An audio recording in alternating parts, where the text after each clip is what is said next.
Bharat Banjara news కి స్వాగతం. వికారాబాద్ జిల్లా బషీరాబాద్ మండలంలోని దామర్చెడు గ్రామంలో వెలిసిన శ్రీ అంబా భవానీ మాత దేవాలయం యొక్క ప్రత్యేకత మరియు అక్కడ జరిగే కార్యక్రమాల గురించి ఆలయ కమిటీ చైర్మన్, తెలంగాణ రాష్ట్ర సాధు సమితి అధ్యక్షులు శంకర్ స్వామీజీ మా ఛానల్ ద్వారా ప్రత్యేక ఇంటర్వ్యూ ఇచ్చారు.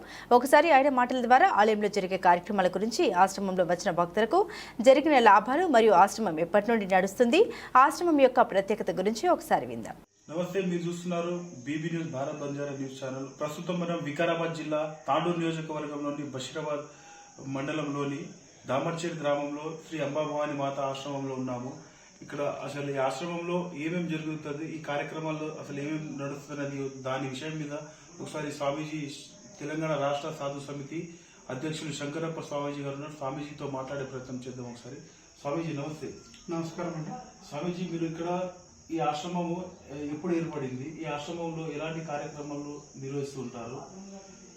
సుమారు 50 సంవత్సరాల క్రితం మా నాన్నగారు అయినటువంటి శ్రీ మాణిక్యప్ప పూజారి గారు ఈ గ్రామంలో, ఈ ప్రాంతంలో అంబాభవాని మాత దేవస్థానాన్ని ఏర్పాటు చేశారు. ఆయన స్వయం శ్రీ అంబాభవాని మాత అంశ సంభూతుడు, త్రికాల జ్ఞాని. ఆయన భూత భవిష్యత్ వర్ధమానం చెప్తుండే అంతటి మహాజ్ఞాని. ఆయన ఇక్కడ అంబాభవాని మాత దేవస్థానాన్ని స్థాపించి ఎంతోమంది భక్తులకు ఆశీర్వాదం అందించాడు. నేను గత 3-4 సంవత్సరాల నుంచి కూడా మా విలేజ్లో క్రికెట్ పోటీలు నిర్వహిస్తూ దాంట్లో కూడా స్పాన్సర్షిప్ ఉంటుంటుంది. ఇక్కడ ఏ క్రీడా పోటీలు జరిగినా నాకు గురువు తరపునటువంటి సామాన్లు ఇచ్చి వాళ్ళ క్రీడలకు మాత్రం తప్పకుండా ప్రోత్సాహిస్తుంటే, మొన్న కూడా మేము వాలీబాల్ టోర్నమెంట్ పెట్టాం, మండల స్థాయి, బషీరాబాద్ మండల స్థాయి. మంచిగా జరిగింది. అంతే, అన్ని గ్రామాల నుంచి పిల్లలు వచ్చి ఆడిపోవడం చాలా సంతోషం అనిపించింది. నేను మళ్ళీ వాళ్ళకు వాగ్దానం కూడా చేసిన, నెక్స్ట్ టైం ఓపెన్ టోర్నమెంట్ పెట్టి మన ఎక్కడున్నా కానీ క్రికెట్ కానీ, వాలీబాల్ కానీ, కబడ్డీ, ఖోఖో ఇలాంటి ఆటలు ఆడి పిల్లల్ని ప్రోత్సహించడం వల్ల ఏమవుతుందంటే పిల్లలు శారీరక దారుఢ్యం ఏర్పడి వ్యసనాలకు దూరం అవుతారు. అదే ఉద్దేశంతోనే ఆట పోటీలు నిర్వహిస్తున్నాం. స్వామీజీ, ఇంకో విషయం స్వామీజీ, మీరు ఇక్కడ ఆశ్రమంలో అనేక కార్యక్రమాలు నిర్వహిస్తున్నారు. ఈ ఆశ్రమం ద్వారా చాలామంది లబ్ధి పొందిన వాళ్ళు ఉన్నారు. ఎంతమంది లబ్ధి పొందిన వాళ్ళు, ఎంత భక్తుల నుండి మీకు స్పందన ఏ విధంగా ఉంది? చాలా లక్షల మంది ఉన్నారు. మొదటి నుంచి, నాన్న ఉన్నప్పటి నుంచి కూడా లక్షల మంది భక్తులు ఉన్నారు. ఇప్పటికీ మా ఆశ్రమం కూడా వాళ్ళ సహకారంతో నడుస్తుంది. ఎవరిని రూపాయి అడగం. ఏదైనా కార్యక్రమాలు ఉన్నప్పుడు మాత్రం వాళ్ళు తప్పకుండా వారంతటా వారే సహాయ సహకారాలు అందిస్తారు. అలా చేయడం వల్ల సుమారు ఇంత ఖర్చులు అవుతున్నా కానీ భక్తుల సహకారంతో ఈ ఆలయం రన్ అవుతుంది. రాజకీయ నాయకులు కూడా, స్థానిక ప్రజాప్రతినిధులు కూడా నాకు మంచి సపోర్ట్గానే ఉంటారు. ఎప్పటి నుంచి మంచి సపోర్ట్ ఉంది. ఇప్పుడు కూడా స్థానిక ప్రజాప్రతినిధులు కూడా మనకు సహాయ సహకారాలు అందిస్తుంటారు. స్వామీజీ, ఇంకా మీ ఆశ్రమంలో ఇంకా ఏమైనా ఇంకా కార్యక్రమాలు ఏమైనా నిర్వహించబోతున్నారా? మీ ఆశ్రమం ద్వారా మీ ప్రజలకు ఏం తెలియజేసుకుంటారు?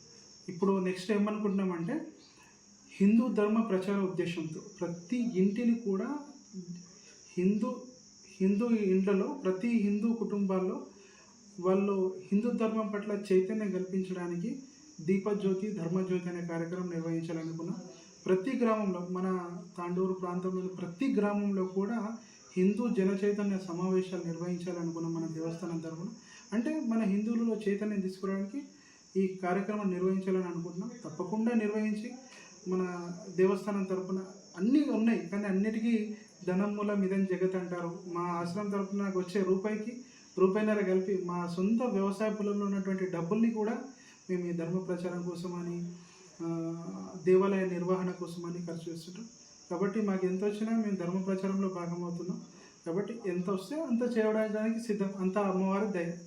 ఇంకో విషయం స్వామీజీ, మీరు ఈ అమ్మవారి జాతర ఉత్సవాలు ఎప్పుడెప్పుడు నిర్వహిస్తుంటారు? అసలు ఈ కార్యక్రమాలు ఏ విధంగా మొదలవుతుంది? భక్తుల నుండి ఏ విధంగా స్పందన ఉంది? ఎంతమంది భక్తులు వస్తుంటారు జాతర ఉత్సవానికి? ఉగాది తర్వాత వచ్చేటువంటి చైత్రశుద్ధ పౌర్ణమి రోజు హనుమాన్ జయంతి.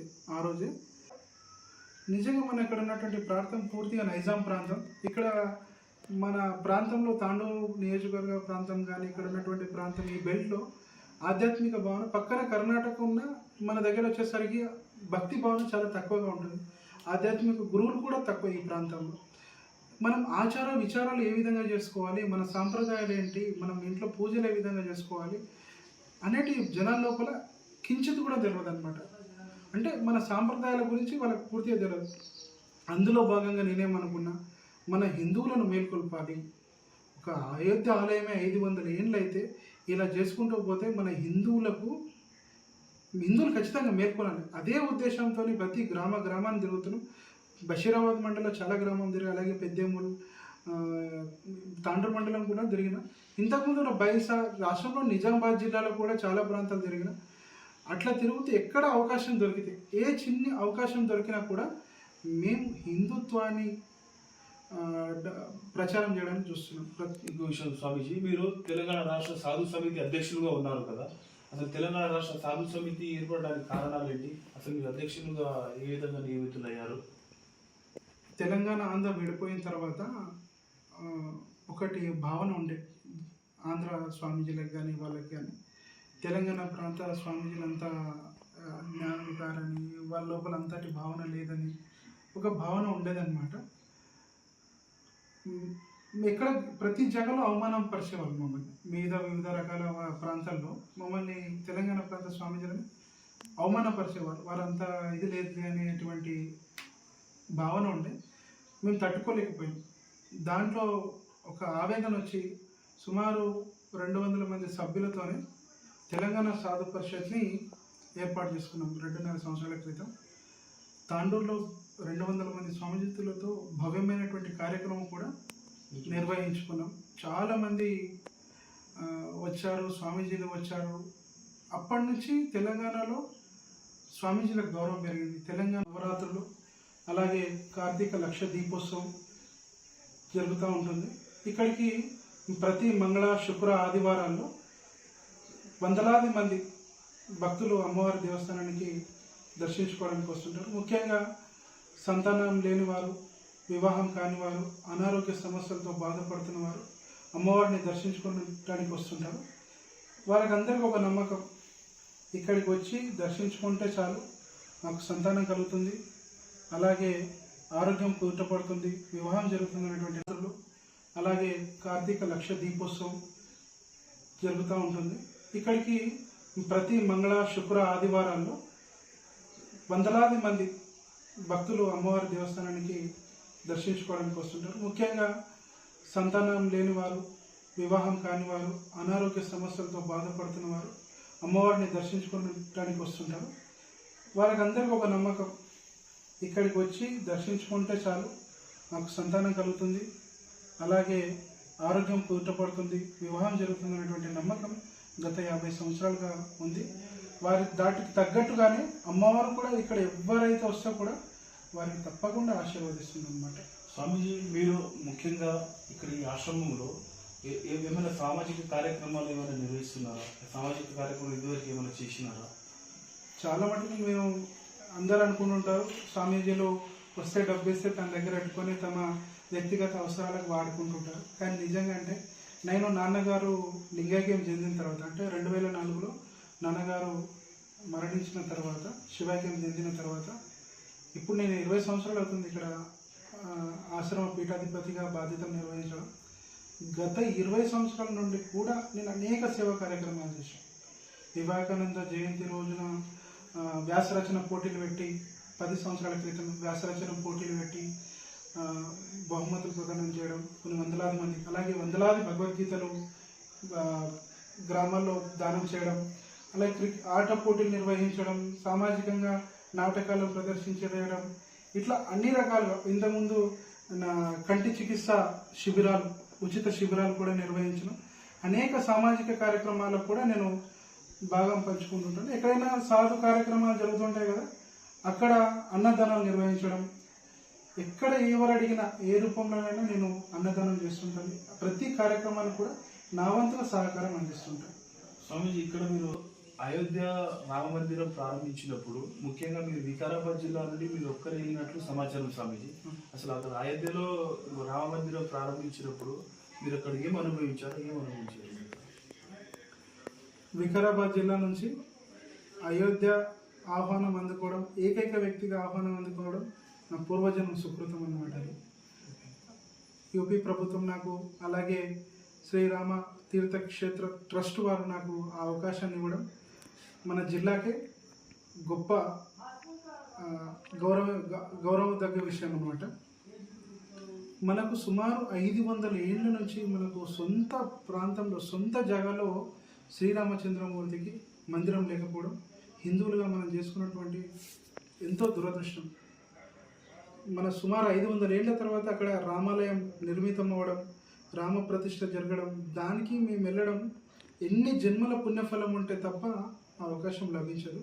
కానీ అక్కడ వెళ్ళిన తర్వాత పరిస్థితులు చూస్తుంటే అక్కడ ఆలయ పరిసర ప్రాంతాలు కేవలం ఆలయం చుట్టూ ఉన్నటువంటి ప్రాంతము ఎంత పురాతనంగా ఉందంటే కావాల్సుకొని ఆ ప్రాంతాన్ని వెనుకబడేలాగా చేశారు గత పాలకులు కావాలని.